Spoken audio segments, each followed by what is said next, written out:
In Homestead, Florida, stands one of this generation's megalithic structures, built by a single man named Ed Leedskalnin. First in Florida City, he relocated the entire castle to Homestead, Florida, where he completed the work. Frequently compared to the pyramids at Giza, the heads of Easter Island, and Stonehenge, we look at Coral Castle. One giant question remains. How did he build this? The only first-hand accounts that we have of other people watching Ed work is only at night, where he has been said to sing to the stones that now make up what he called Rock Gate. Many of these single pieces of rock weigh over 1,000 tons, and the question remains, how did he do this? We explore this question among many other questions about the nature of our reality, hidden technology, mathematics, and the world energy grid. Come along with me on this journey as we look into just how Ed Leedskalnin created Coral Castle.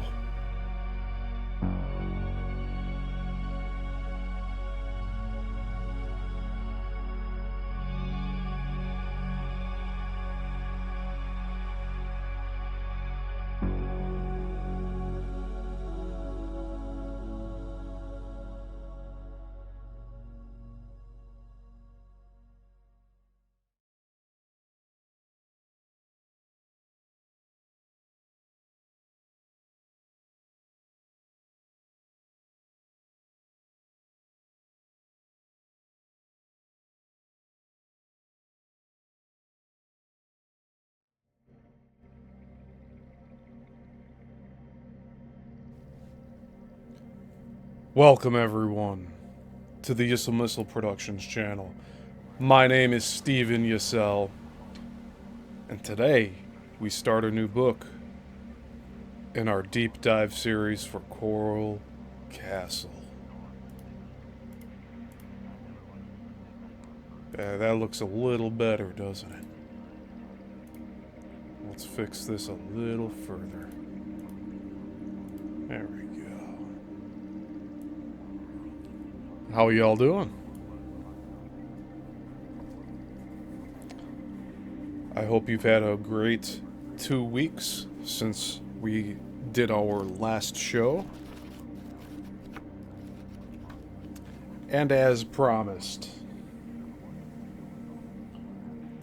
we have a new book to go into detail with.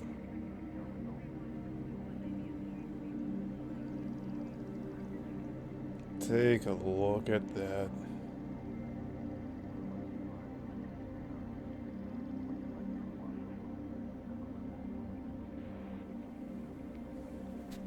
So, as with every book that we read here,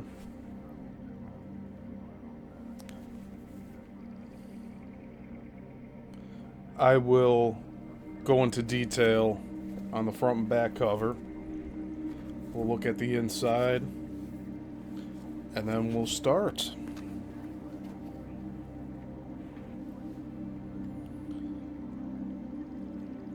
So this is the second book of 2 that were recommended in the original book that started this deep dive series off.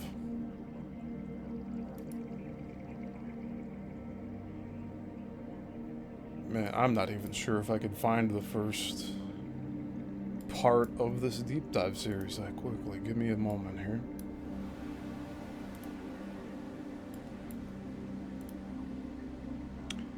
But, some good news we have video footage of Ed Leedskalnin at Coral Castle.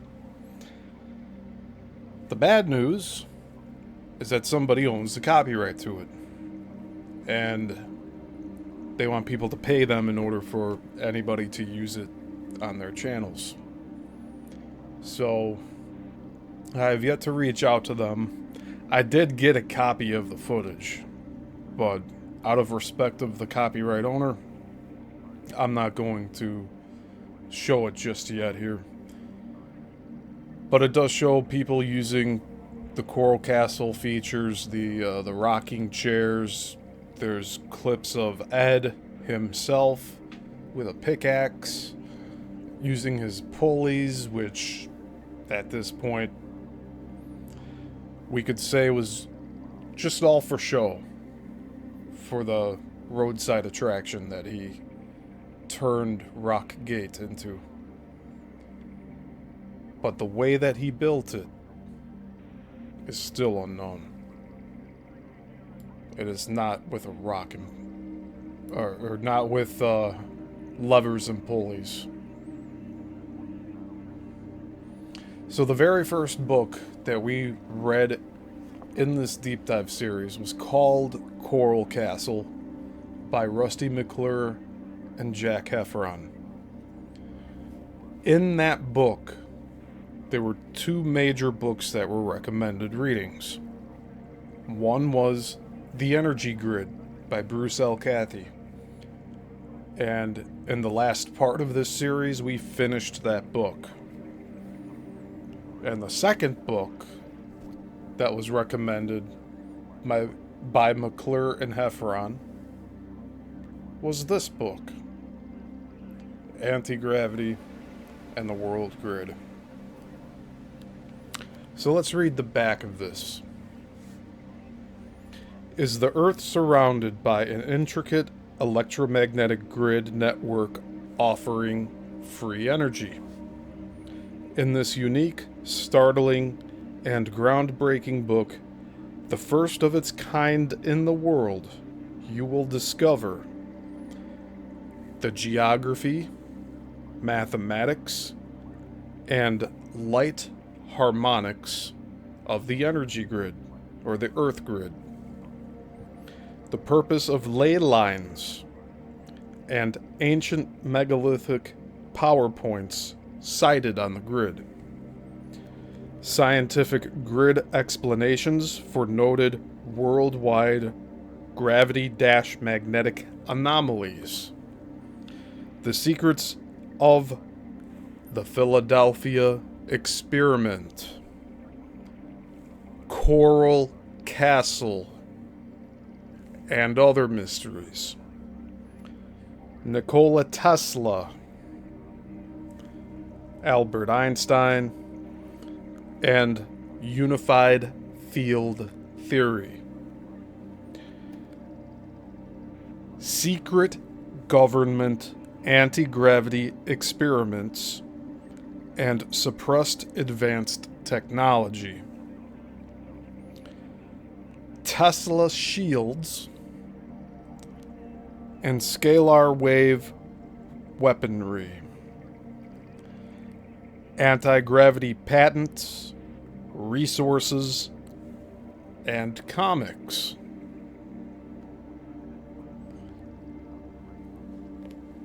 Now at the bottom here it says also in Lost Science series, the Anti-Gravity Handbook, the Bridge to Infinity, and the Lost Millennium. So I'll show those names right here. Now we do have the Anti-Gravity book. Let me see if I can reach for it.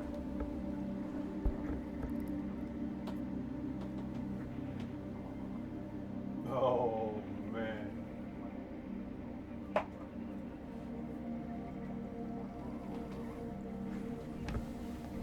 We have a lot to read. We have so much to read. Here's the Anti-Gravity Handbook.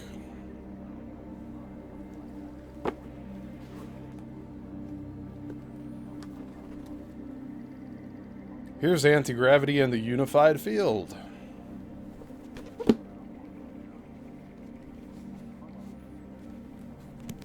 I can guarantee you we'll read all of these in this series. We're not going away anytime soon.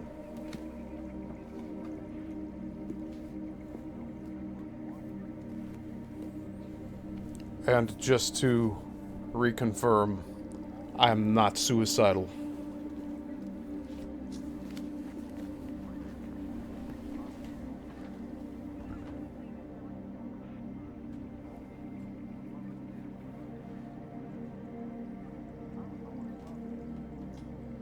Man, how many more should I grab here? Grab 4 books.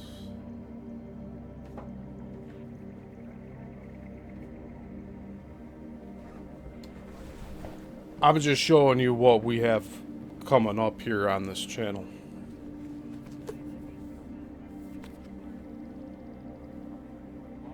The Free Energy Device Handbook. Compilation of patents and reports.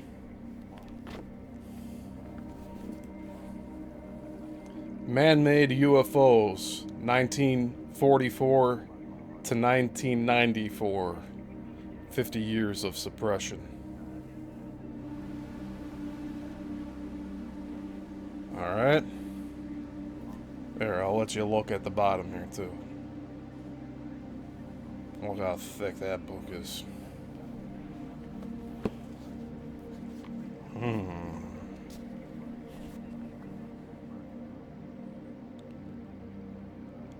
Magnetohydrodynamics.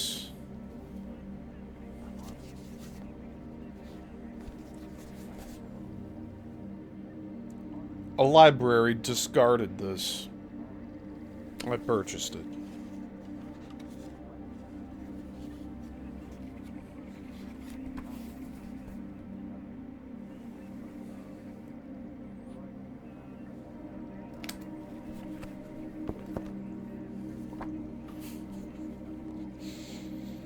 And Ether Technology, a rational approach to gravity control.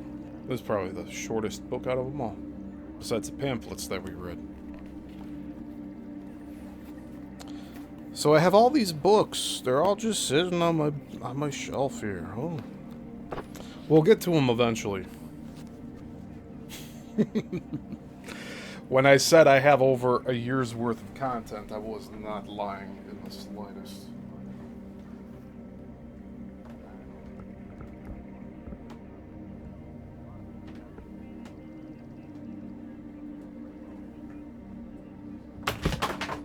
And there goes some. See, I try to reach over here and all stuff falls off of it. Something's always falling. What have we knocked down here? Alright, I'll find it later. But anyways, that was just a preview.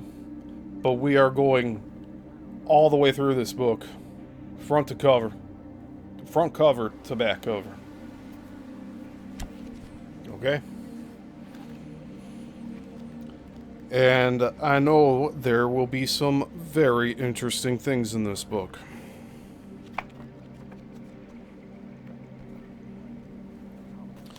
Now, as you can see up here, it says edited by David Hatcher Childress. That's the person that put this book together. It's a compilation of smaller writings. I don't know what David Hatcher Childress is up to today, but what he was doing back when he wrote this, or compiled this was first printing. So we have a first edition from January 1987.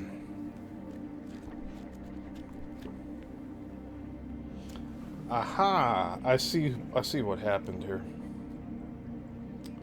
Jake the Snake fell over. See, I'm looking for like a screw or something that fell.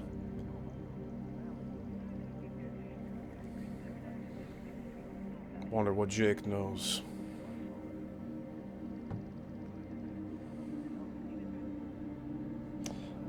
Alright.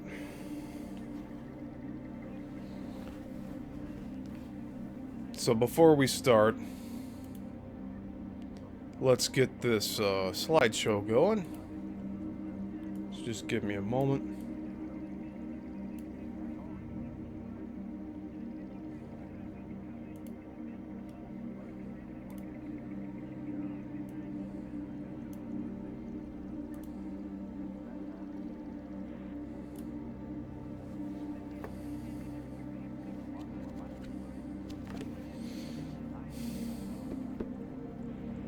There's more books I want to show you. But just the books that I showed now will take quite a bit of time to dissect. I have one book that I'm keeping under wraps, but there's probably a dozen other on the shelf there.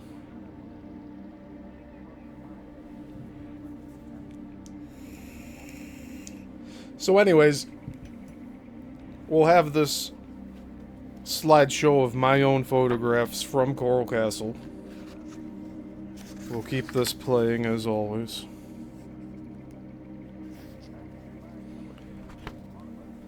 This book was printed in Stell, Illinois by Adventures Unlimited Press. Not sure why it's not focusing anymore.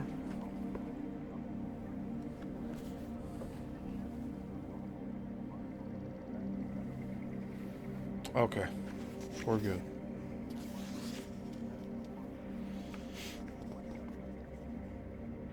On the copyright page it says, I dedicate this book to the, quote, ancients, end quote, who mapped the world grid many, many years ago. This lost science is just now being rediscovered. And again, on the back here, Coral Castle. So Coral Castle's mentioned on the back cover of this book. And in fact, I believe there's a dedicated chapter to it.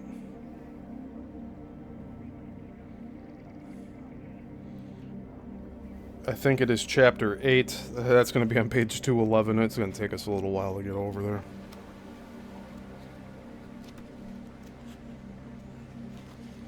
Acoustic Levitation of Stones by Bruce L. Cathy.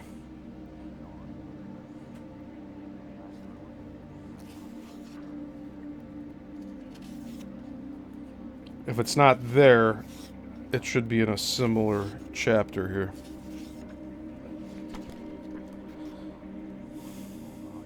If you're new to this channel, if you're new to this series, I suggest you start from the beginning.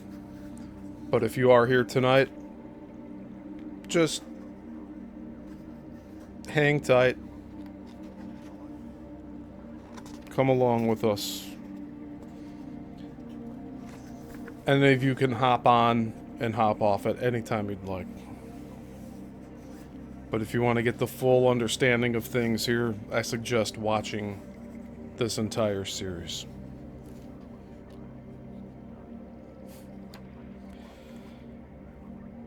So today, I want to start chapter 1. It's over 20 pages. I have to see what I have set up here, so just give me a moment. Yeah, we did. So we're planned to do chapter 1 today. Whew.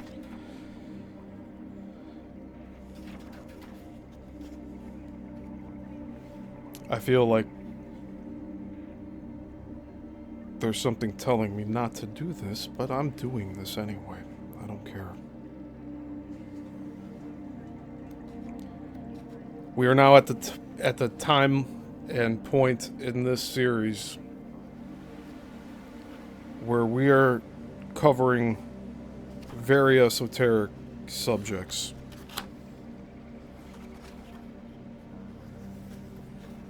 So I'll just show the table of contents. We are starting on Chapter 1, Mapping the World Grid, by David Hatcher Childress. And then we have a bunch of other papers, book excerpts by other authors, including Bruce L. Cathy.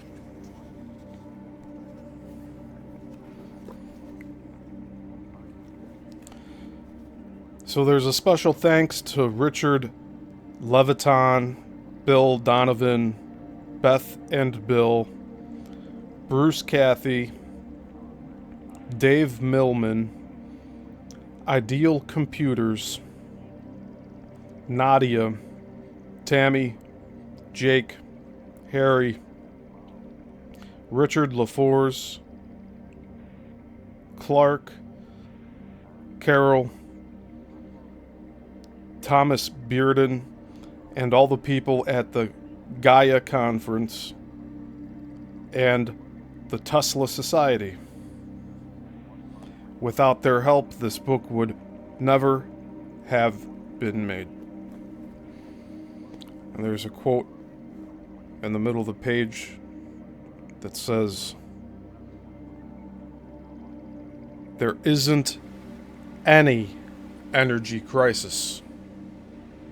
It's simply a crisis of ignorance." And this is a quote from R.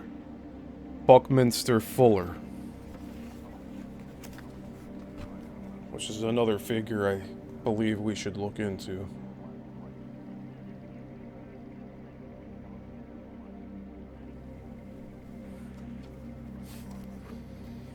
In fact, that'll be the first note of today's show.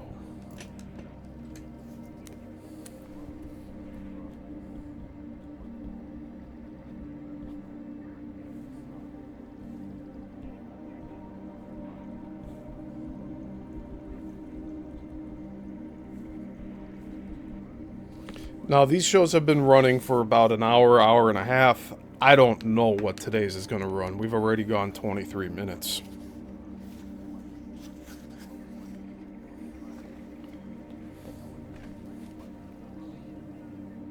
But here is the chapter we will be looking at today. Mapping the World Grid by David Hatcher Childress. Just take a look at that.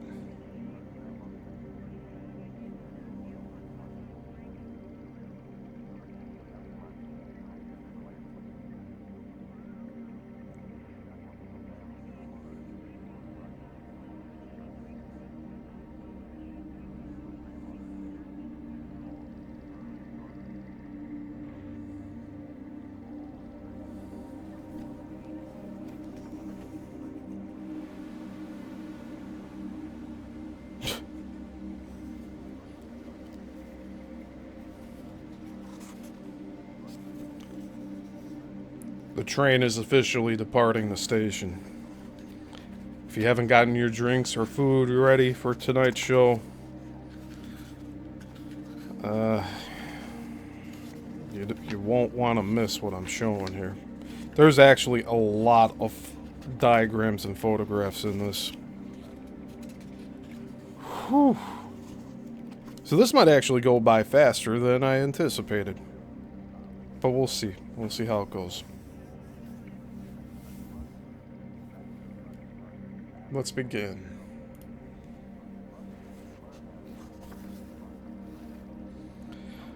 What is the world grid? How can it be mapped?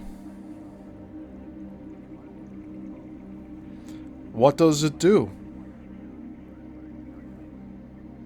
Why should we be concerned about it? What does it have to do with anti-gravity? In my many travels around the world in search of lost cities and ancient mysteries, I have often wondered if there was some link connecting many of the ancient megalithic sites. Some years ago, I discovered that there was no such thing as a coincidence. If the placement of ancient sites was no coincidence, what then was the overall organizing principle for the carefully laid out worldwide pattern? Are megalithic sites laid out on a grid? What is a grid, anyway?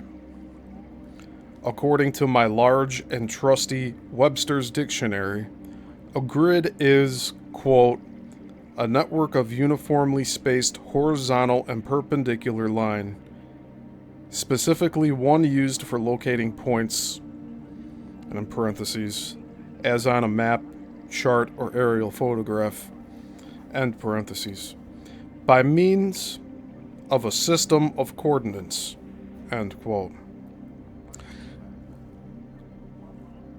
In other words, we are speaking about an intelligent geometric pattern into which, theoretically, the Earth and its energies are organized, and possibly in which the ubiquitous ancient megalithic sites are also positioned. What we are speaking of is fundamentally different from longitudinal and latitudinal lines. So, longitudinal and latitudinal lines that we are so familiar with from conventional geography. Proponents of the Earth grid theory suggest that the grid lines are actually of a more basic nature than the more arbitrary later conventions of cartography. Hey Woo, good to see you here in the chat. Brenda was here as the intro started, so welcome to both of you here. And welcome to the silent watchers and listeners, and those watching after the fact in the replay.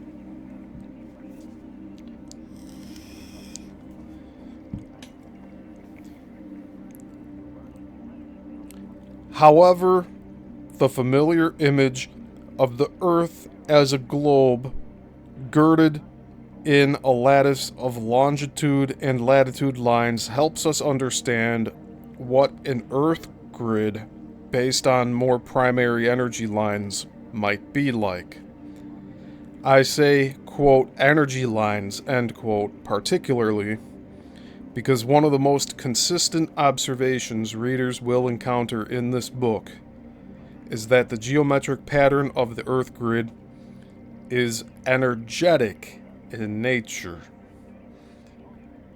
and that this Earth energy, organized into a precise web, was once and can be again the source of a free and inexhaustible supply of power. Once empowering older civilizations of high technological achievement. Most grid theorists state confidently that this grid technology can be reclaimed again, today.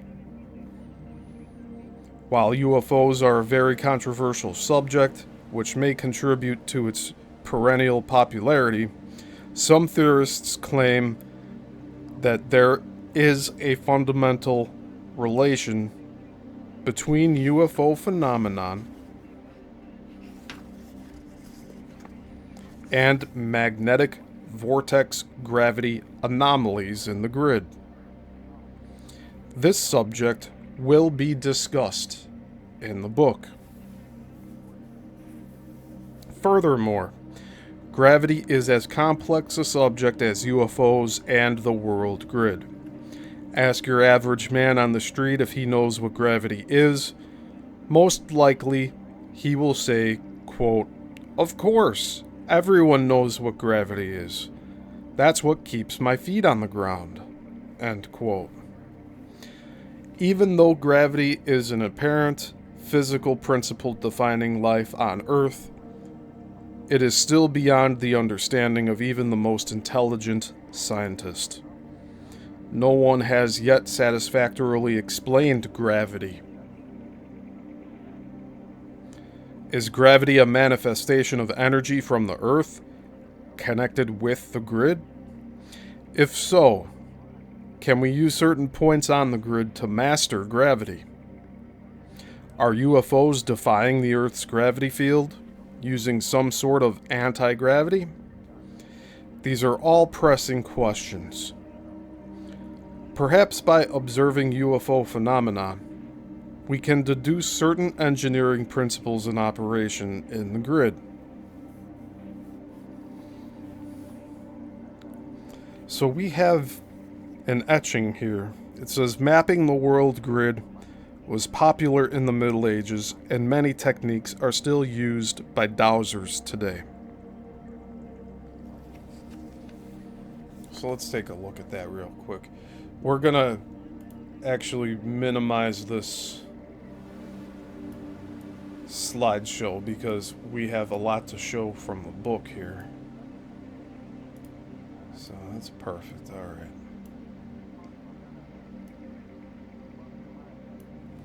We're gonna stay this size for the rest of the stream here. So I assume this is an etching from the Middle Ages. You have these guys putting in posts on these grid lines.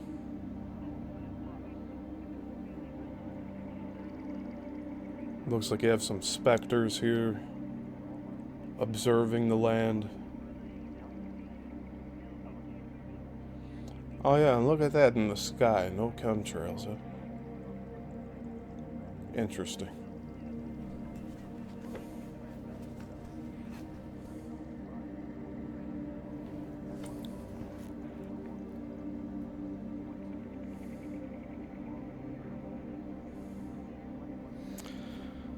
Continuing on. Already the grid seems to implicate two fundamental realities of physical life: gravity and energy. In the pages that follow, you'll be treated to some of the most advanced and exciting theories on the world grid. Contributors to this volume approach the grid from diverse professional and philosophical points of view. The result is a compilation of views, and in parentheses, the first and possibly definitive, end parentheses. Compilation of views of the grid that spans the poetic to the mathematical. For example, professional anthropologists Beth Hagen's and William Becker's chapter, quote, "The Planetary Grid System," end quote, gives a thorough overview of the geometry and geography of a unique world grid model they call, quote, "Earth Star," one word, end quote. Bruce Cathy, author of 4 books on the harmonics of the world grid, presents a fascinating mathematical probe into the grid incorporating Einstein's unified field theory. Cathy comes up with some most surprising conclusions. And we've already read one of those books. Possibly 2, because the Energy Grid book seemed like it was a combination of 2 books. There's still other books by Cathy we need to go over here that I have not picked up yet. So just keep that in mind as well, beyond what I already showed at the beginning of today's show. We have a lot of material to cover.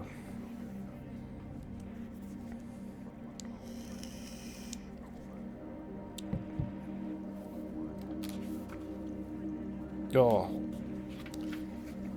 I don't even know what to think of some of these diagrams in this chapter here. But you'll see them all as we go along here.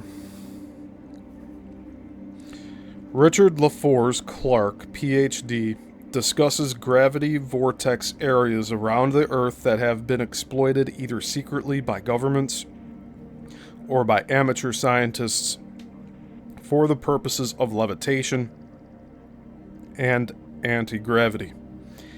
He warns that you may become,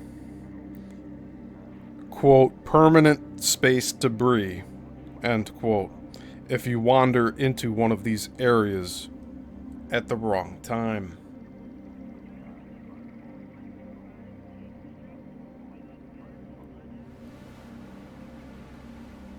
So is he being literal about that?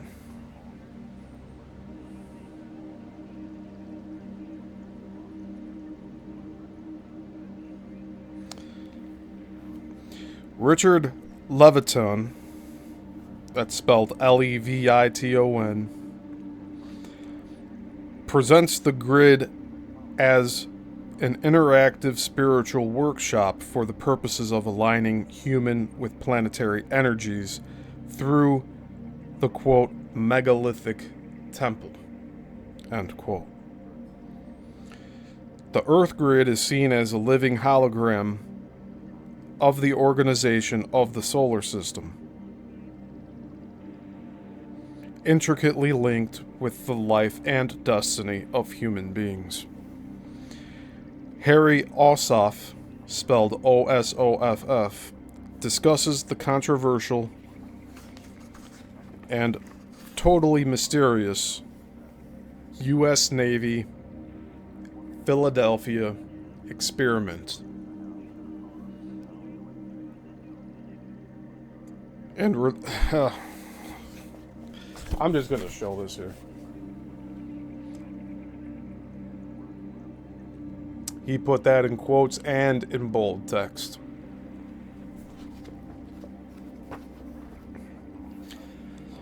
And relates it to the grid structure and governmental research cover-ups.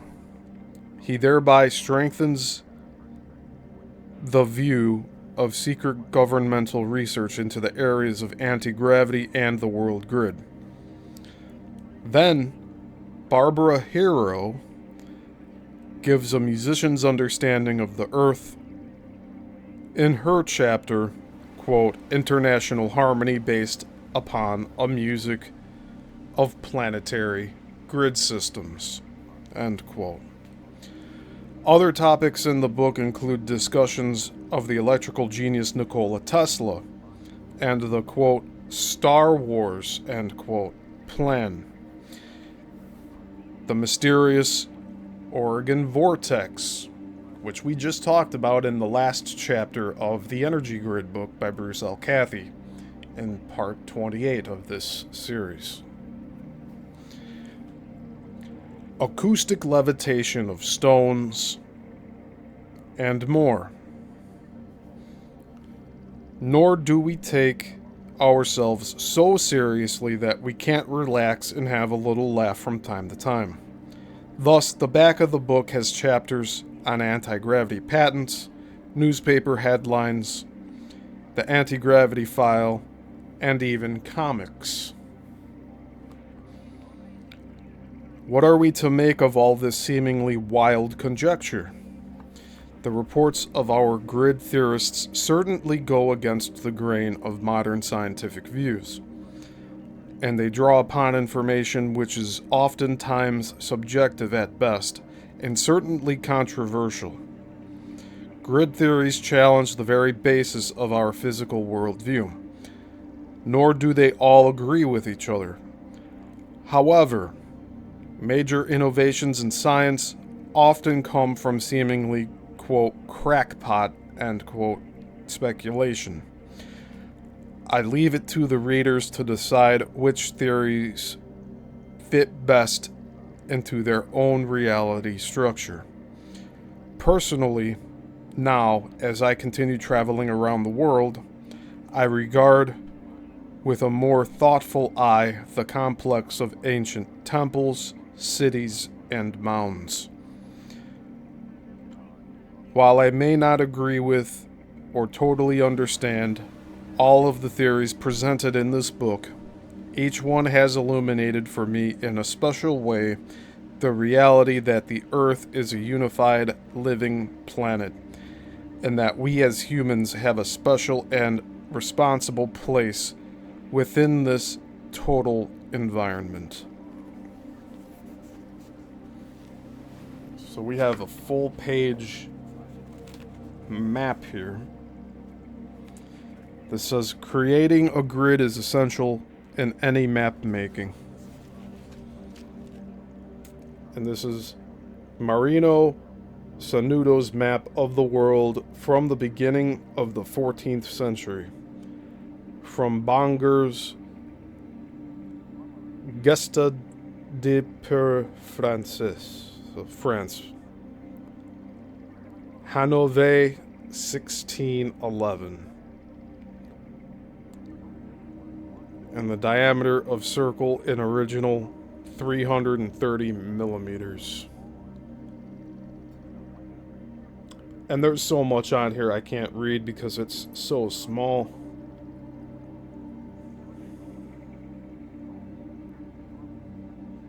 I'll show it in a moment here.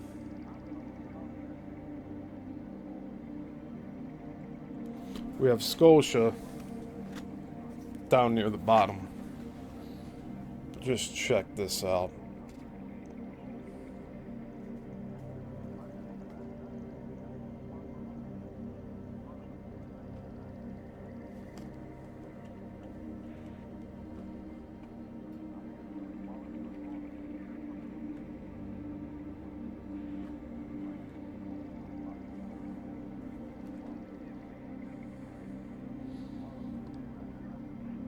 Scotia is that little island down there. I really can't read the words of these other land masses, but this is from 1611.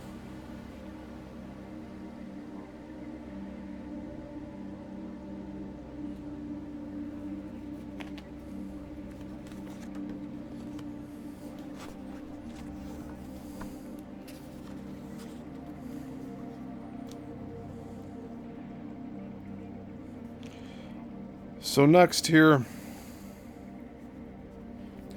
it says from the book Magnetism and Its Effects on the Living System by Albert Davis and Walter Rawls Jr. Here we see how Earth's magnetic field creates an electromagnetic grid around the Earth. What does this grid have to do with the Earth's gravitational field?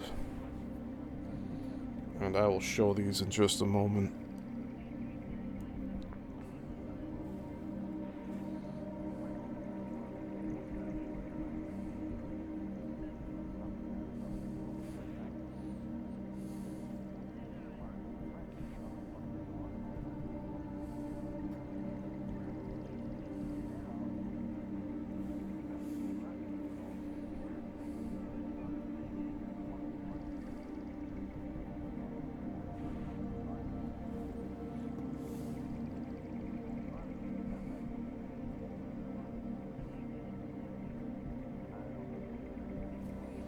Alright, you all ready for this?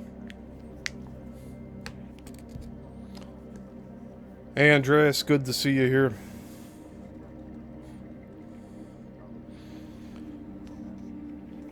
So we have the Earth's magnetic field, the old concepts, and the new concepts. But also, just to show the one from the book mentioned, the magnetism and its effects on the living system. That one's on the bottom here.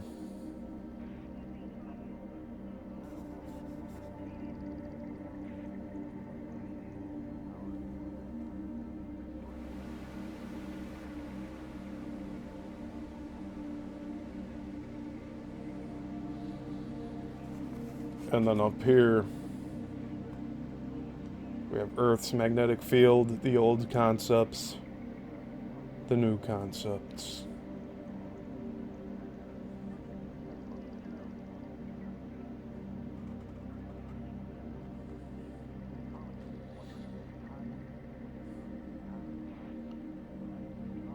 Or as we would call it here, the dipole. There's not just one field, it is actually two that are separated. Or a mirror field.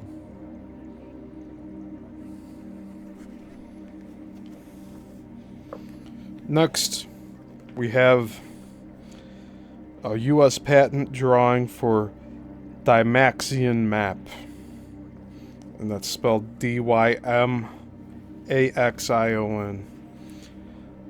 R. Buckminster Fuller did a great deal of work on the world grid.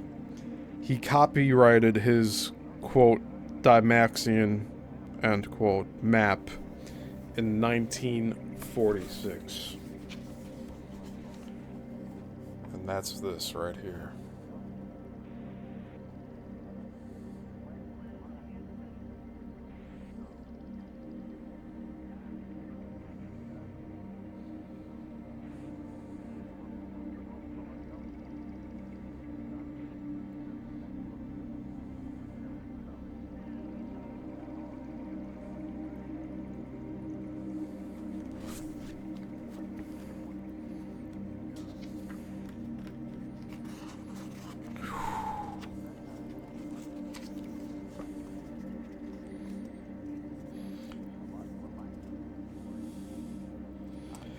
And then next are just some pages from Fuller's U.S. patent covering the Dymaxion map.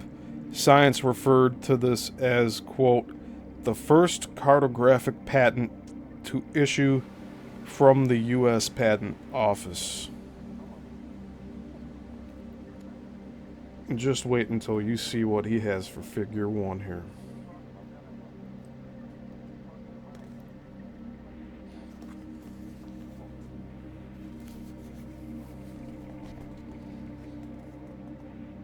So here you have the patent paper. It's way too small for me to read. But it's showing what it should match up to be if you were to get a full print. And then on the right of that is the uninverted diagram of what we saw on the previous page. But then, look at this.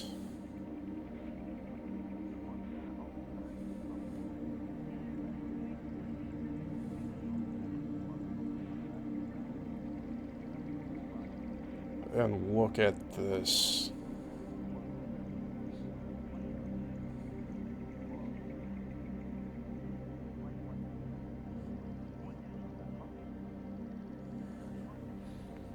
Wild, huh?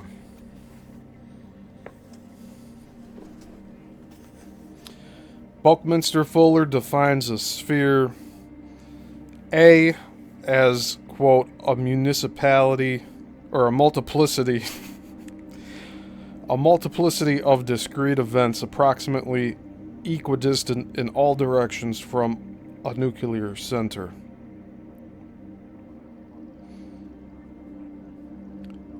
The discrete points of such a system can be intertriangulated.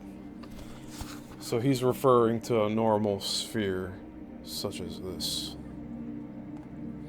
Forgive my little bandage here. Alright.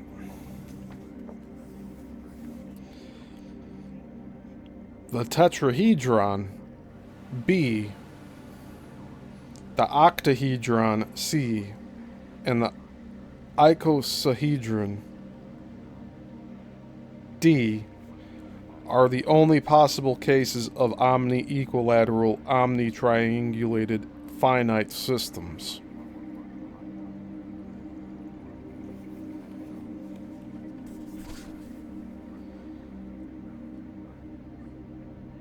B, C, and D.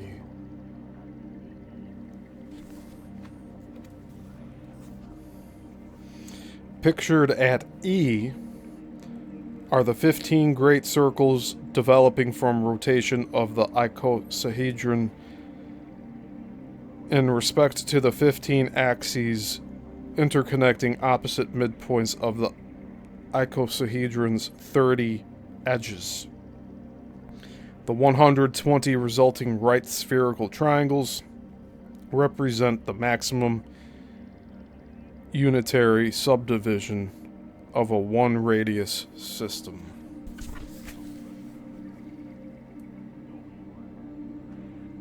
So that's getting more into the grid.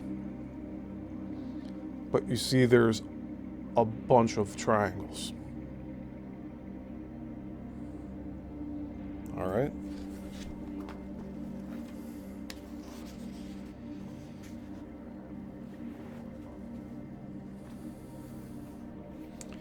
This is getting really heavy with information, especially these following 2 pages. So just bear with me here.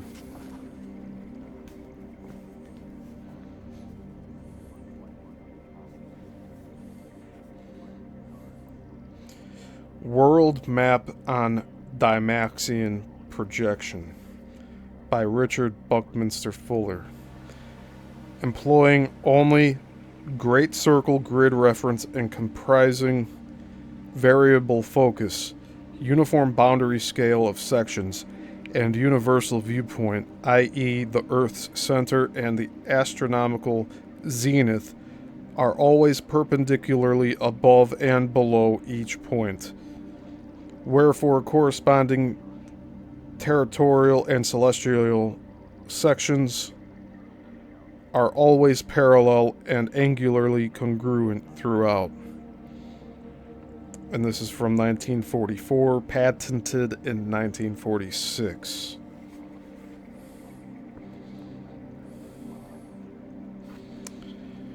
So I'm going to show this, and I'm going to read what the subsections say on it. And again, this is all based off of mathematics.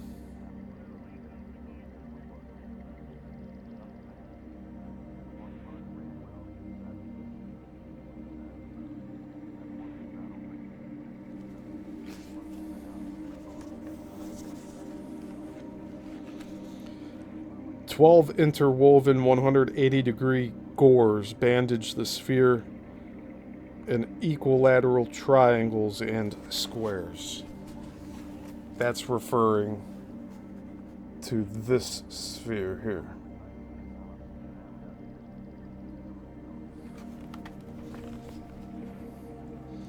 "24 equal angular triangles with common internal and external vertices, or vertexes.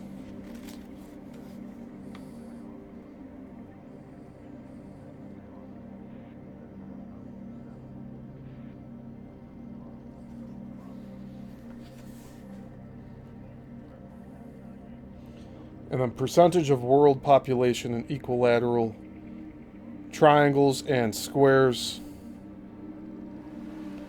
Asia 50%, Europe 25%, Africa 12%, North America 7%, South America 4%, Central America 1%, and all others 1%.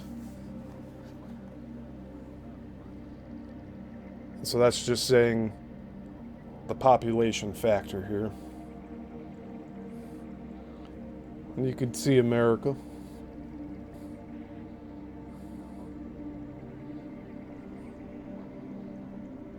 Looks a little different from what we see in current day maps. Really, on current day maps, you can't see where Canada ends. It's really difficult to see that. Whew. This sure is a lot of information.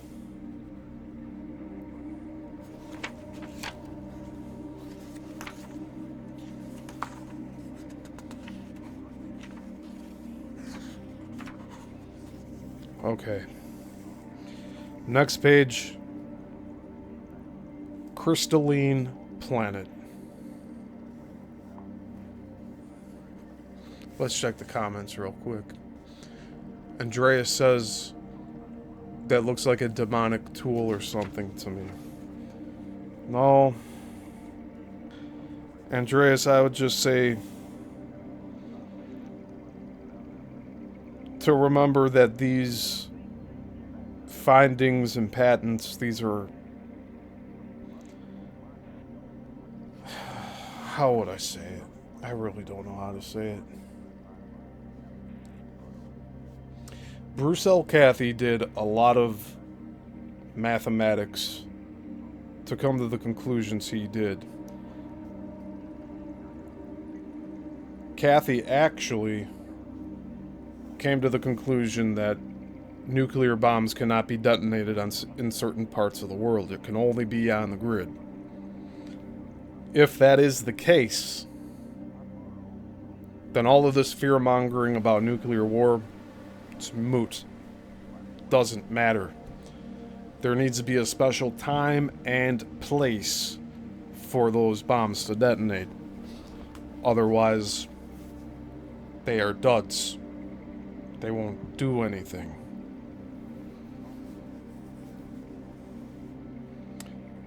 So the idea and concept of nuclear war, where everybody in the mutually assured destruction thing, it's all a fairy tale. And I would think that fairy tale is more demonic than any of this information that I am showing here. Think about the electricity bills that everyone in the world pays for. And think of the fact that free energy has been suppressed from us so much that not one individual knows how to reproduce it on a massive scale to eliminate electricity bills and collapse these giant mega corporations like General Electric. We wouldn't need them if we could harness our own free energy. So what we really should be looking at here is, why are we still paying for electricity if the energy's free? It's in the atmosphere to begin with. Who are we paying? What's that money being used for? Making other people disappear? Children disappear?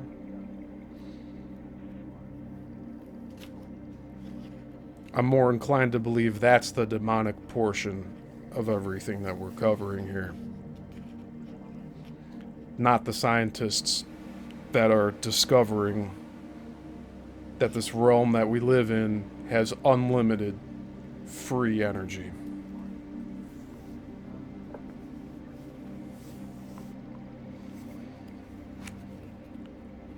If this book went deep into the occult, I would tell you so. But as of right now, it doesn't appear so.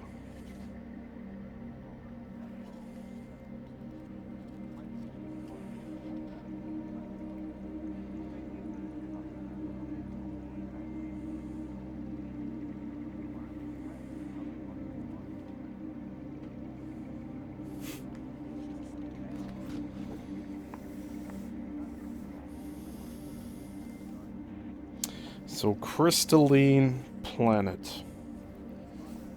Let's read into this. I'll show the photograph first, or the map. Another world map. But it looks like we can see the continent fault lines. I forget the exact term for these. Let's see here. The plate boundaries, uncertain plate boundaries, movement of plate,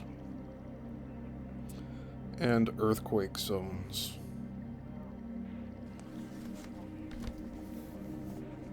So these are the plates of the continents.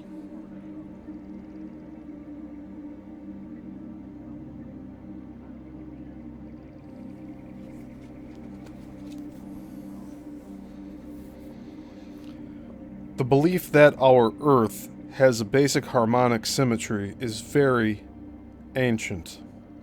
Socrates told his pupil Simmias, quote, "My dear boy, the real Earth viewed from above is supposed to look like one of those balls made out of 12 pieces of skin sewn together." End quote. Some 2,000 years later, in the 1960s, 3 Russian scientists had the idea of re-examining the globe to see if any pattern should emerge linking significant places in history. It did. After several years' research in Moscow, they published their findings in Chemia e Jin, the popular science journal of the USSR Academy of Sciences, entitled, "Is the Earth a Large Crystal?"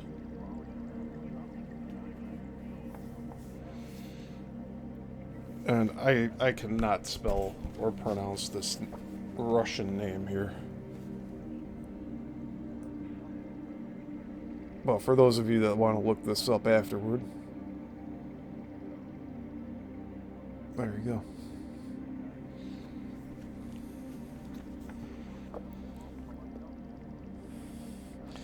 And then here is the Soviet illustration as it appeared in that Soviet journal.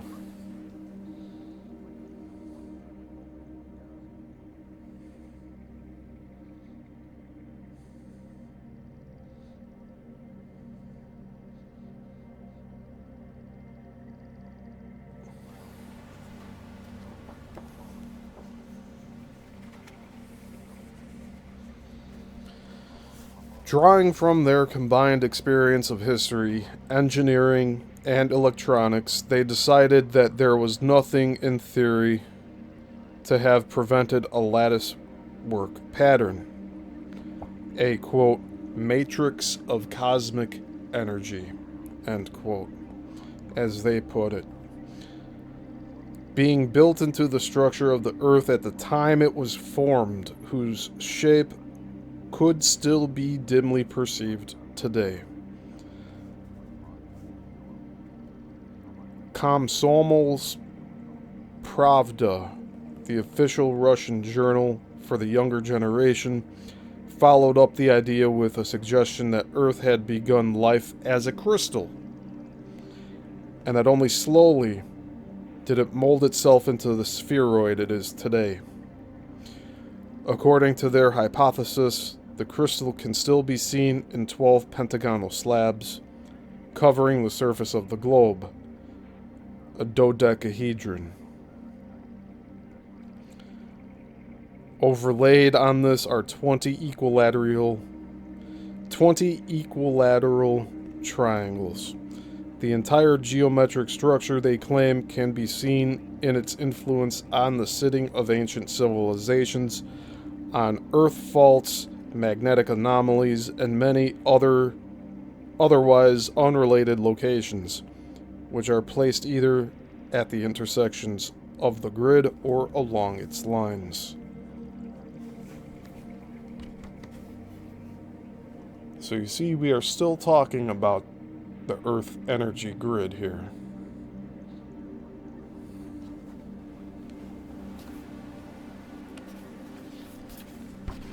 Let's check the comments here. We got a bunch of detail on these next few pages. I don't know how we're doing this today.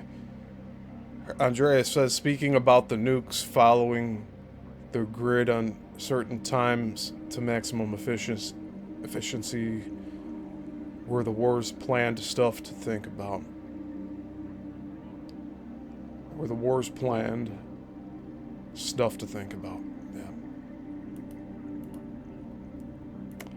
And Brenda's back, and Zenray Q is here. Hello, Zenray.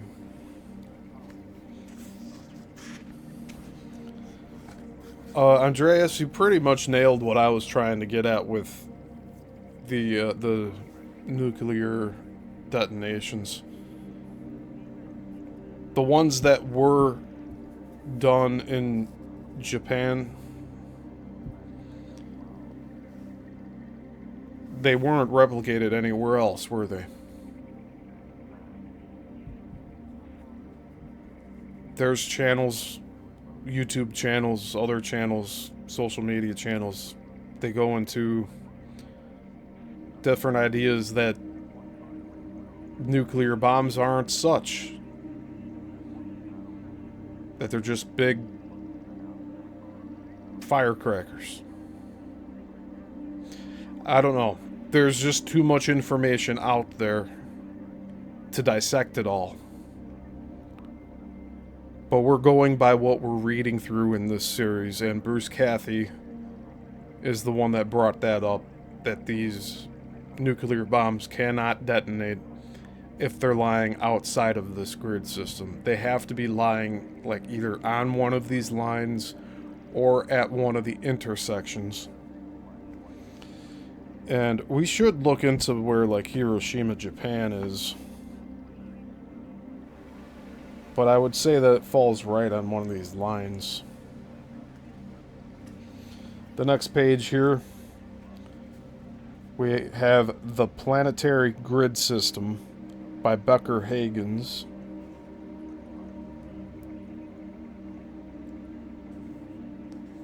We have a hollow circle called Yang Hot. We have a filled-in circle called Yin, Cool. And then we have a hollow square called Balance. And this is titled Mercator-based Hexakis Icosahedron Projection. So this is another illustration of the grid system. And I'll get up close here so we can see some of these points. But look at that point right by Florida there. It's like, it's right next to where Coral Castle was put. And to the right of it,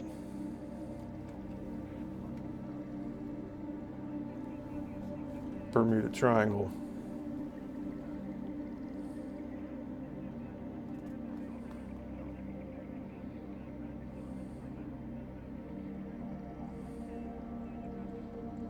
Now see, I don't know what to do with all this information. It's here. We can look at this all day. But the time to sit down and match up where these fall, that's going to take a long time. Zenray says, the old nuke videos look like small models. How did the cameras survive the blast? All smoke and mirrors. You are correct, sir. You are correct. Those cameras would have melted. The footage would have been irretrievable.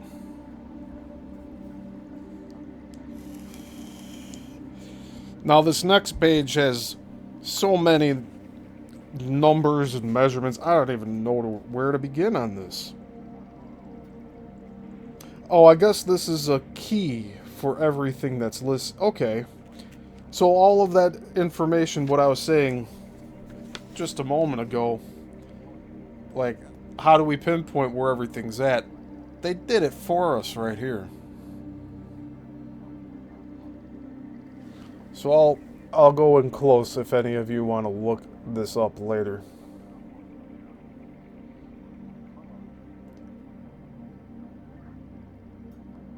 It lists the coordinates. It puts the hollow square, hollow circle, filled in circles.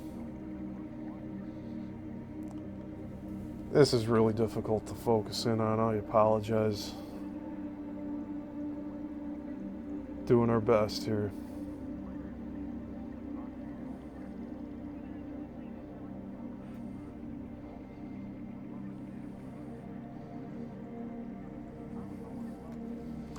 Algeria is on there.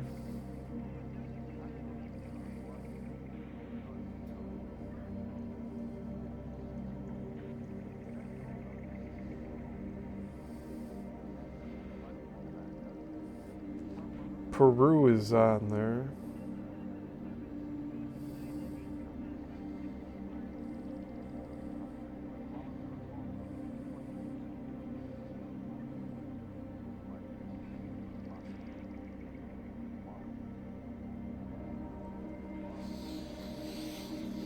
I'll read the bottom of that right now.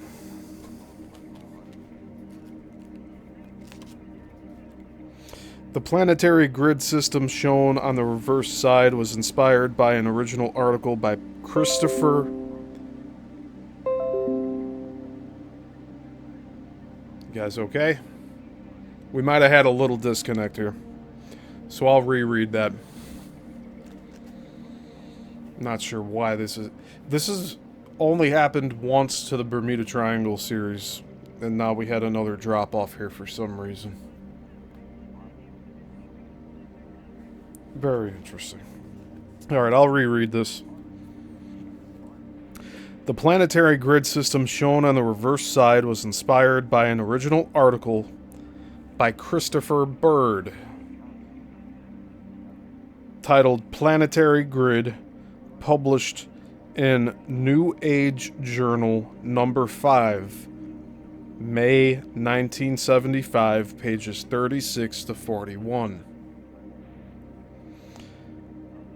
The Hexachus icosahedron grid, coordinate calculations, and point classification system are the original research of Beth Hagens and William S. Becker.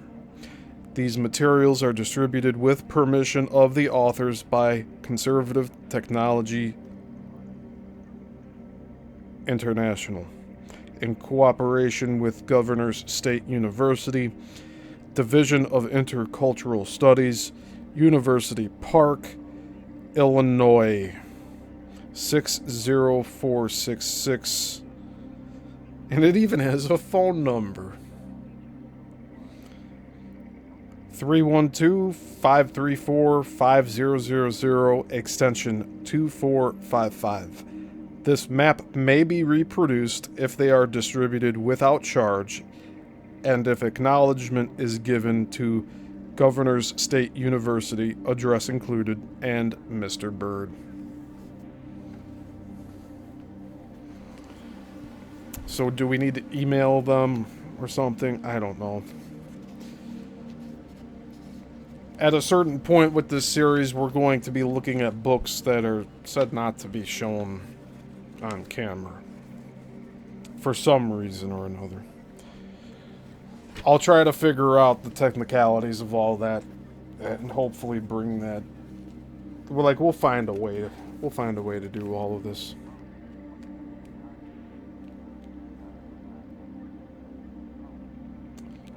Whew.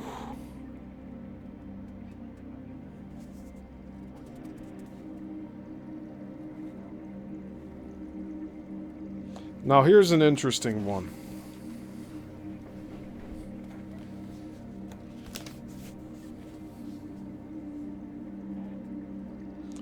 This is a map of the United States. Down there is the Bahamas, the Bahama Islands. Over here, no idea. You can get a good look at it and see though. Looks like it's on the Mexico side of North America. You can see where Texas is at. You can see New Orleans pretty much in another one. But I would say most interesting is this convergence point.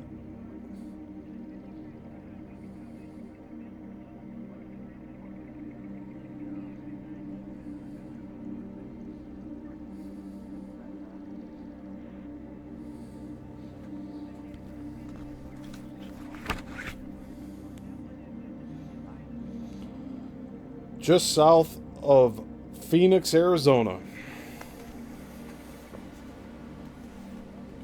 I'll show it one more time.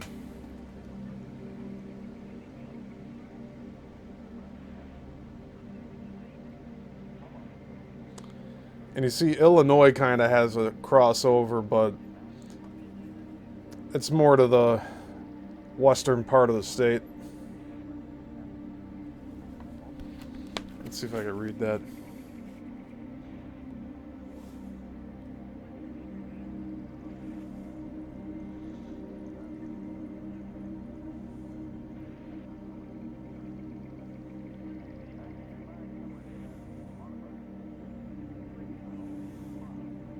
What is it, like right near Springfield? That's crazy. Or perhaps Grant's hometown. Okay. So next page we have two more diagrams. First one is titled Earth Crystalline Energy Grid. The so-called Russian grid treating the Earth as if it were a gigantic crystal.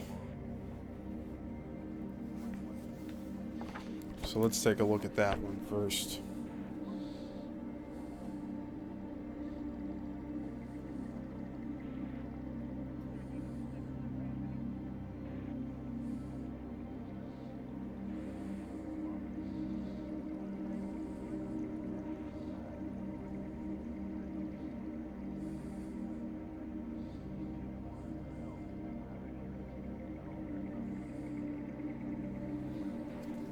And then below that, computer simulation of molecule C60. A hollow sphere, it can hold other atoms. It says note similarities in grid concepts with this computer model of a carbon molecule. And funny that it's carbon C60 of all things. A molecule that's supposed to clean up the human body of toxins,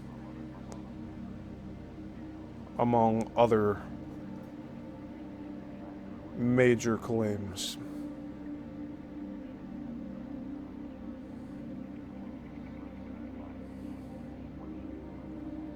All right.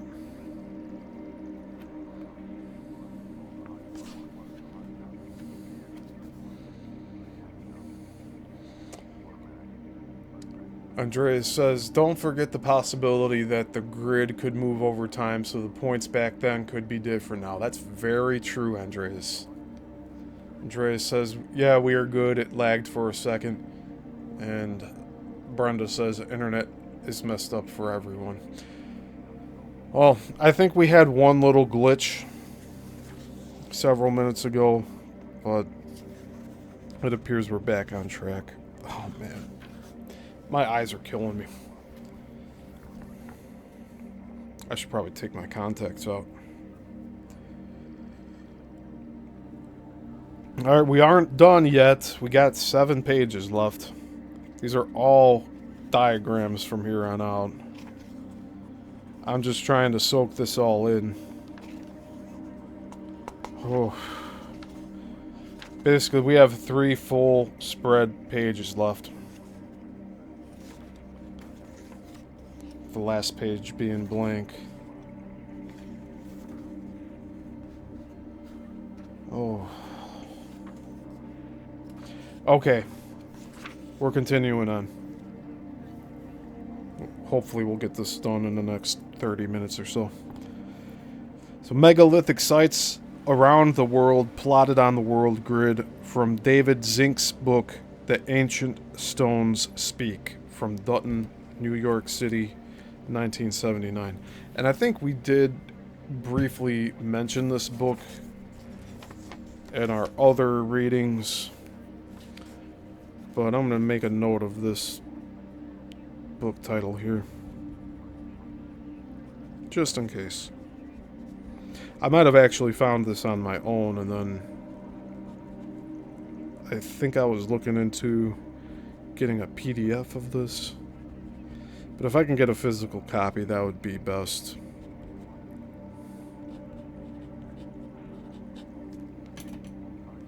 This is one interesting, quote, megalithic site, end quote, left out of Zinc's grid map is the Maralinga Atomic Test Site in South Australia. This site was discovered to have a megalithic platform and stacked blocks. It is number 44 on Zinc's map. So let's find that to point to, and then we will look at this right away. Oh, it might be on the other side of it. Yeah.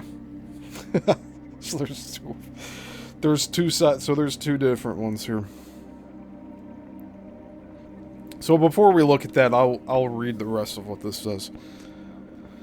The planetary grid system. Some significant features of the major intersections. Number 1, Giza, the Great Pyramid. 3, Tyumen Oil Field, USSR. Number 4, Lake Baikal, USSR. Many unique plants and animals. Number 9, Hudson Bay, present location of North Magnetic Pole. And this was in 1987, mind you. And I passed over the Hudson Bay not even 2 weeks, a little over 10 days ago. Number 11, Northern British Isles. Maes Howe, Maeshowe. Ring of Brodgar, Brodgar. Callanish, Callanish. Number 12, Mohenjo-Daro culture. Number 14, Southern Japan, great seismic activity. Number 16, nearby lies Hawaii. Scene of high volcanic and earthquake activity. Number 18, Bimini, associated with the Bermuda Triangle. Number 20, Algerian megalithic ruins. Number 21, Zimbabwe, Africa. Number 25, Bangkok and Angkor Wat.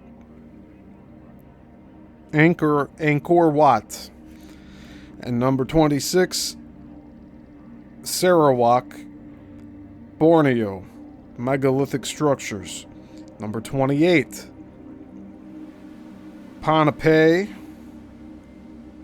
Caroline Islands.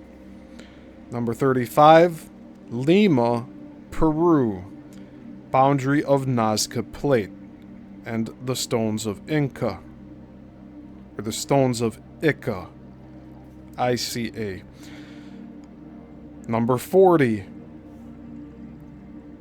Gabon, Gabon, West Africa, natural atomic reactor in operation about 1.7 million years ago. We've all been lied to. Number 47, Easter Island. The cultures associated with these megalithic sites are separated widely in time. The only logical conclusion is that they represent a continuing response to the energy of these intersections.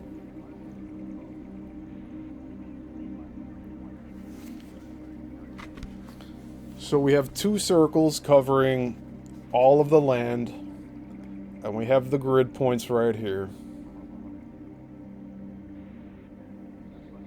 Come on. Alright. So we got number 18. Number 19 must be Bimini. Right? Is that what we were saying here? Number 18 is Bimini. What the heck? Okay. So that's a little closer. So that's, they put Bimini in number 18, but that also covers Coral Castle.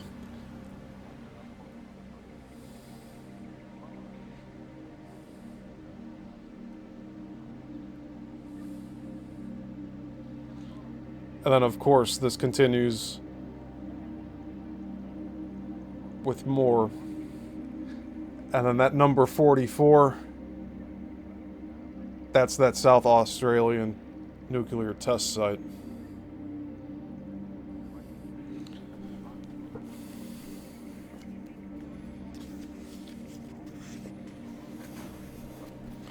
Next, we have the 10, quote, vile vortices, end quote, originally taken from Ivan T. Sanderson.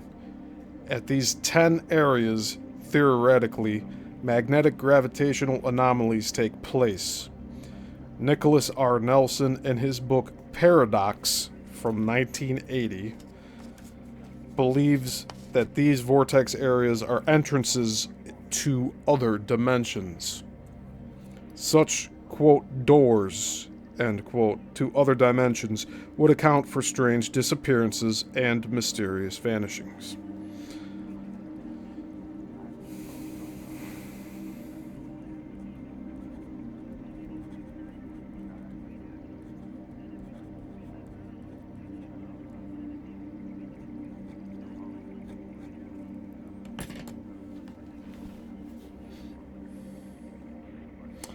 And of course, so you see we have this.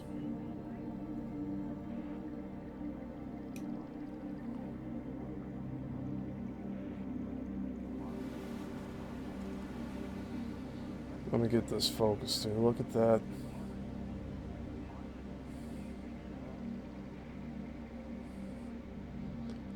Coral Castle is on that tip that's touching Florida. And you all know what that triangle is.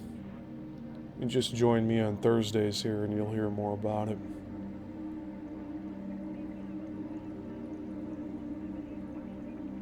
See how it's all like striated? Yeah, it's striated. It's going up and down and across.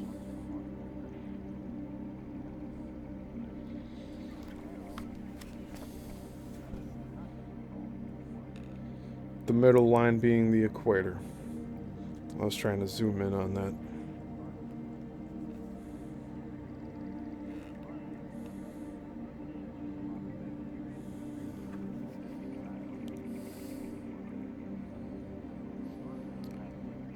So next we have more illustrations from Paradox, that book by Nelson. Nelson sees the Earth as an icosahedron. Below is an enlargement of the Bermuda Triangle vortex area, one of the supposed, quote, vile vortexes, end quote. So we have a regular icosahedron and the Earth icosahedron. So those are the two images we're going to look at now.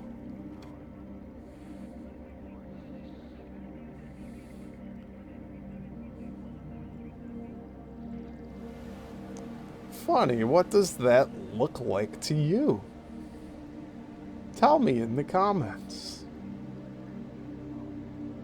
But this is pretty interesting here. Look at that.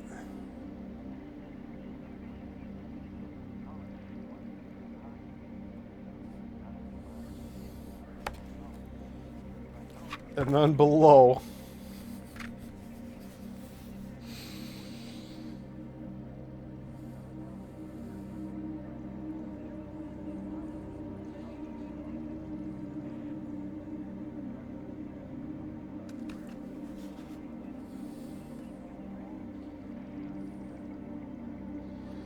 I'm trying to get this to focus. Here we go. Bermuda. Miami. in Puerto Rico.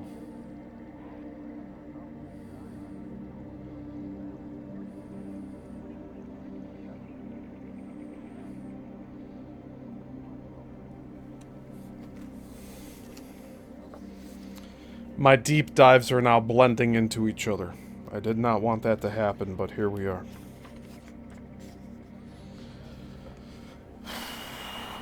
These next images might be a little hard to understand.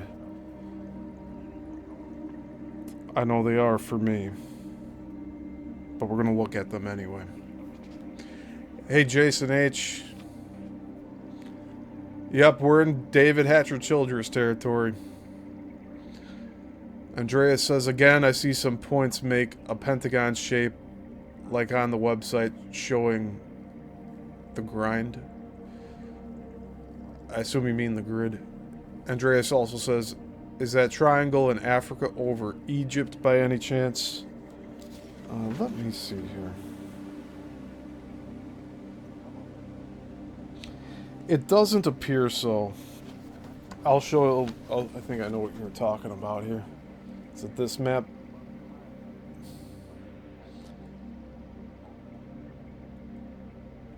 It's a little to the west of Egypt, it looks like.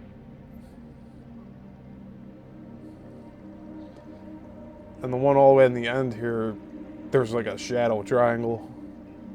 I don't know what that means.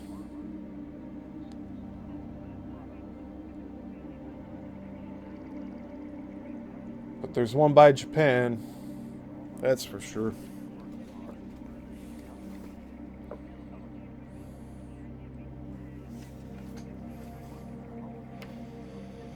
Alright, so this next page is really something else. These are the last 2 pages for today, but there's a lot to look at here. It says, here we see how other dimensions or parallel worlds can connect with the Earth, theoretically at the 10 hypothetical vortex areas of the Earth. And Andreas, I just want to mention again, even though we don't have many points that line up with Egypt, there is one. I'll go back to this one here. Number 1, right there in the middle, that falls directly on Giza and the Great Pyramids.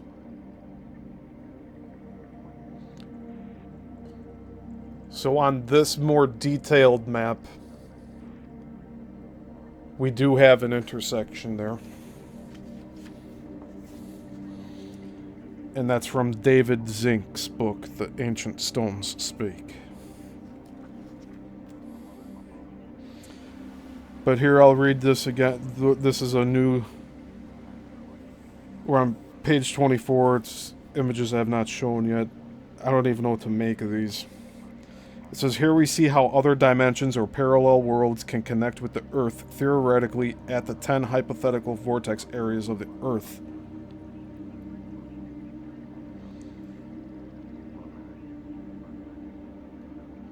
This is wild. I don't even know what to make of this. Let's take a look.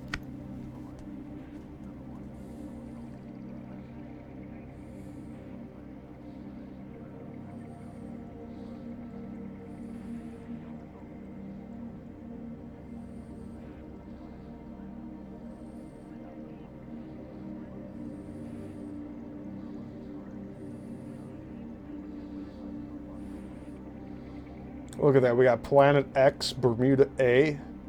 Like what? I don't know what to even make of that. Planet Z. Universe A. A1 or X1 universe. And then I don't know what these little half circles are here.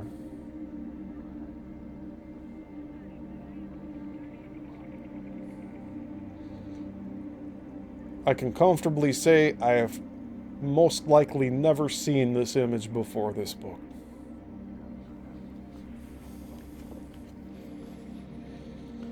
And then below that is another diagram. I don't know how to make sense of any of this.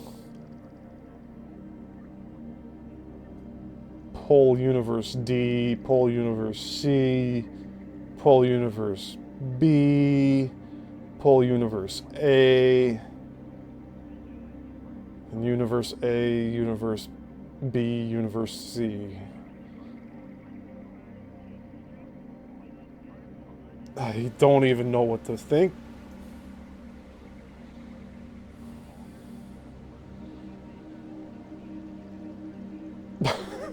I don't know what to think of it. What are we even looking at there?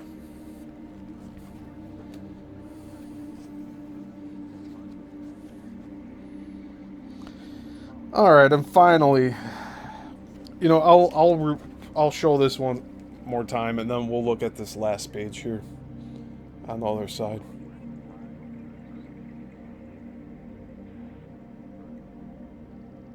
I don't know what to make of any of this. This is all new territory for me.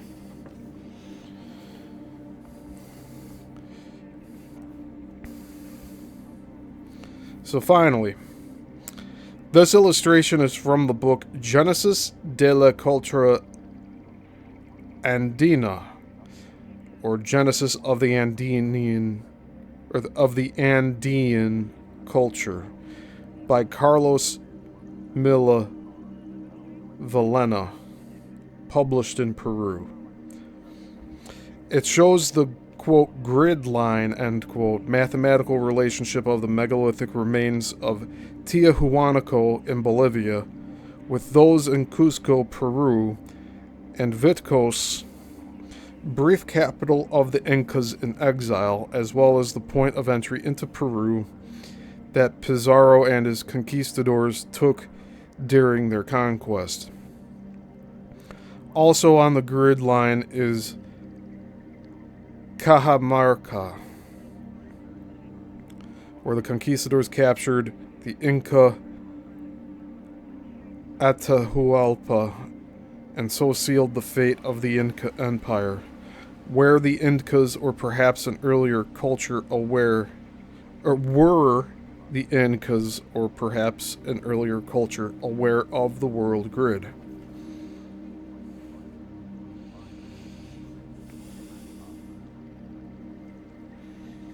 And so this lists a bunch of numbers to correspond with points on this map, as well as a key of locations.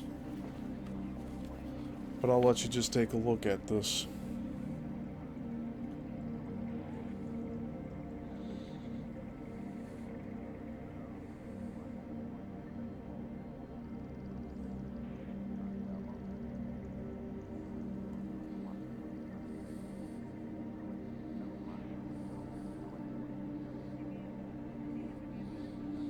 .26 Nazca.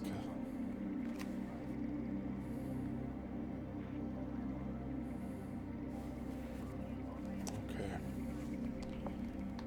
Nazca's right there where that arrow's pointing.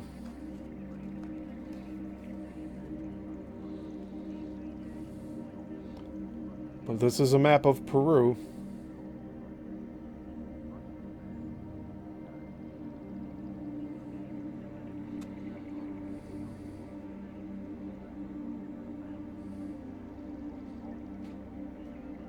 Titicaca.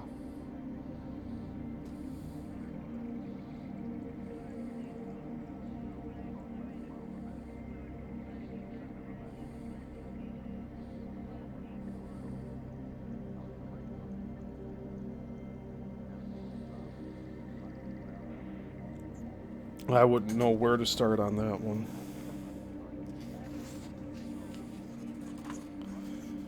But I know that is the end of chapter 1.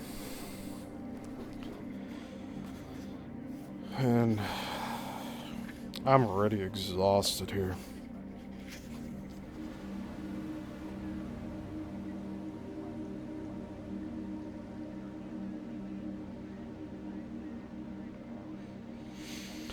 So, just be prepared. There's going to be a lot more mathematical shapes that are built into this book. Triangles, squares, a lot of different variations of Earth maps, the energy grid. There's a lot going on here, and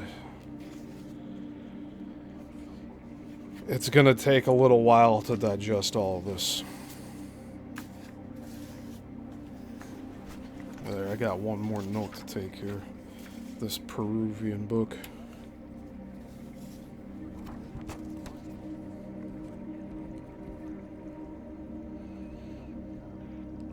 Genesis de la Culture.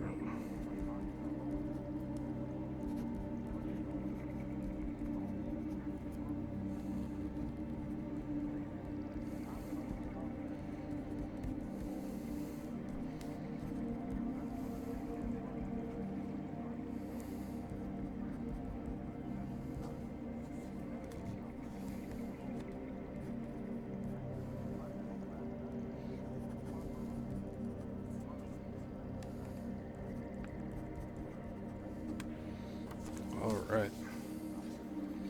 Let's check out the chat here.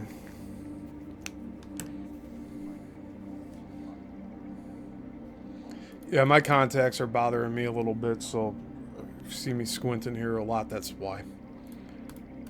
It's just, it's been a long day. I've had them in all day.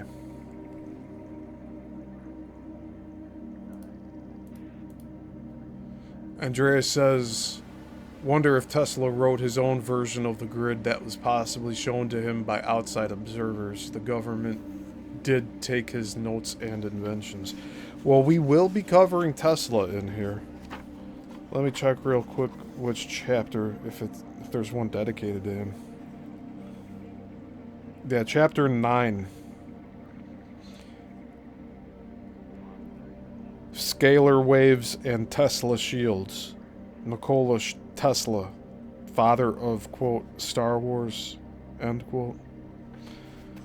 That's 221.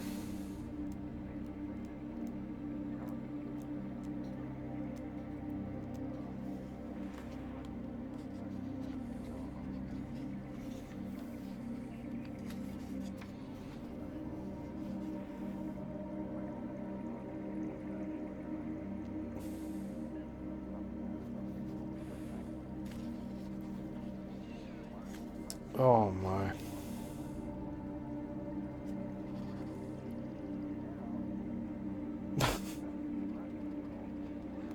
Unreal. We'll take a little peek at this, because it's going to be, like, probably a month or two before we get to this stuff. What does that look like to you?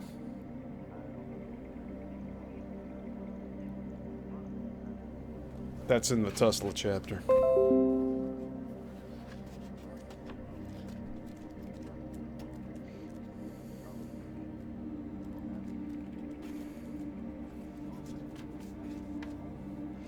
Okay, so that'll do it for today.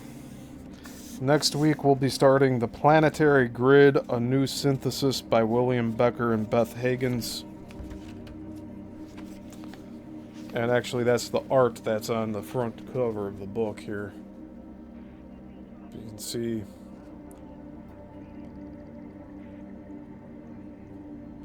We'll be going into more detail on the grid. This whole book is about the grid. Makes my head hurt a little bit.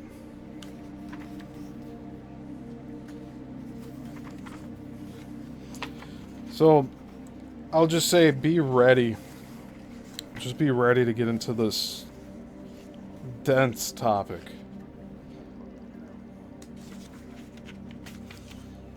Because that sure is what it is to me here.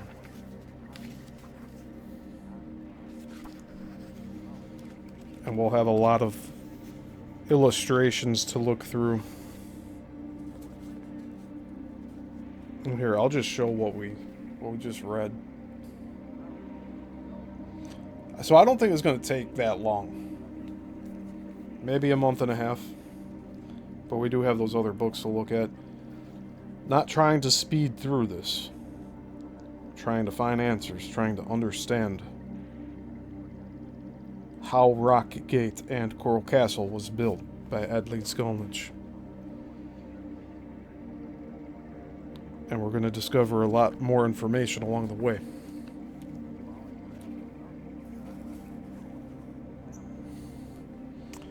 So that's going to do it for today. I appreciate y'all being here. Thursday, I should have the next Bermuda Triangle show. It is built into the schedule here. We have part 27 coming up for Bermuda Triangle.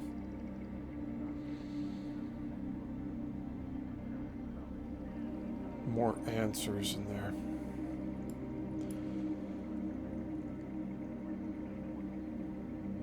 And next week, or this week, will be the last chapter of the Bermuda Triangle book before we start the follow-up book for G&J Kassar. But I thank you all again for being here.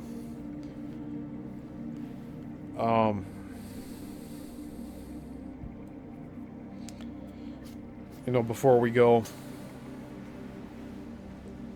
I'd like to pray. Heavenly Father, Creator, please protect us from all unclean and negative energies and spirits. Protect us so that we can thrive and find the answers to our questions. And also, let's keep in our thoughts and prayers a lady that I met today. Her name's Patty. She said she's having major surgery in March. So let's pray for successful surgery for Patty. And also for Brenda from Beyond the Box. And for my mother. For them all to be alleviated of their pain. In Jesus Christ's name.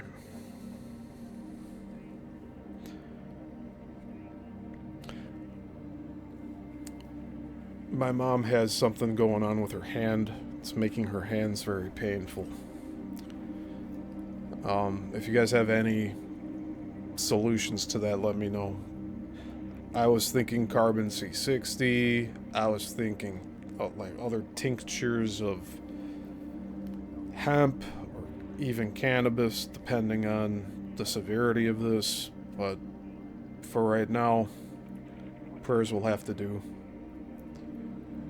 And we'll see what happens. I'm just so thankful I'm pain-free. I was in so much pain last year. I pulled a muscle in my back or something. But I lived with that for about 6 months. I really couldn't do much of anything but sit here. Like standing hurt, bending over hurt. I finally went to a chiropractor last December, and by the time I left that place, it was like I was already 90% healed from the pain. So a lot of this, just take care of your spine and your backs. Because your spine is connected to everything else in your body.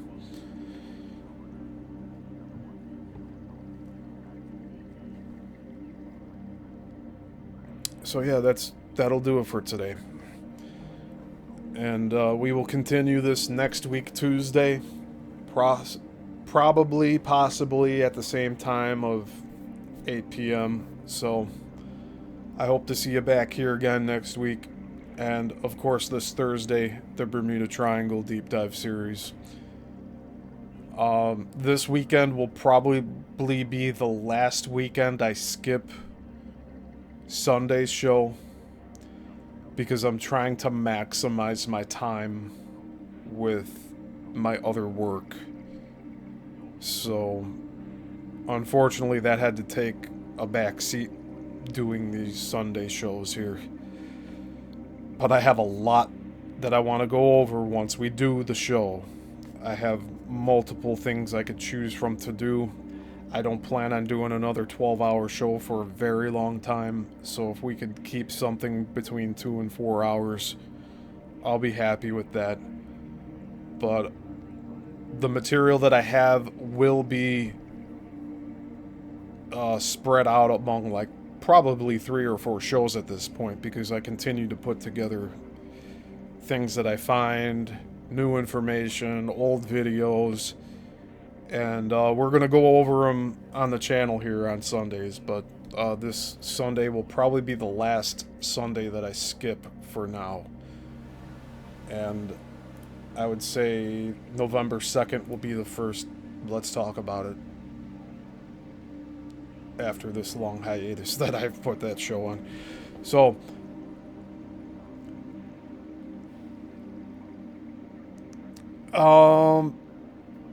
Andreas,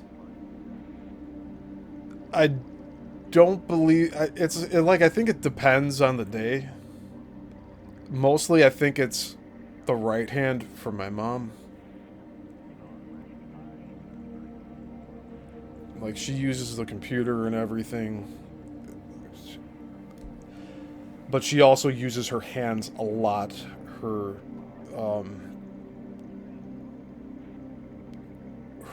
baking, she does a lot of baking.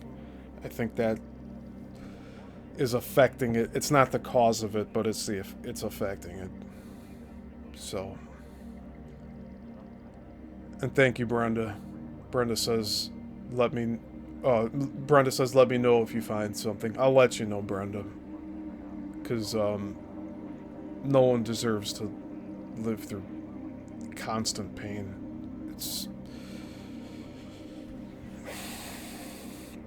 I want to say it's something from the food from long ago, from like over the past 7 years before the pandemic. Because your body recycles itself every 7 years. We haven't hit that 7-year mark yet since COVID. Because then everybody, at least here, the family I'm around here, we all stopped eating processed foods and started making a lot more food at home. And I think we're still getting rid of those toxins from the previous foods.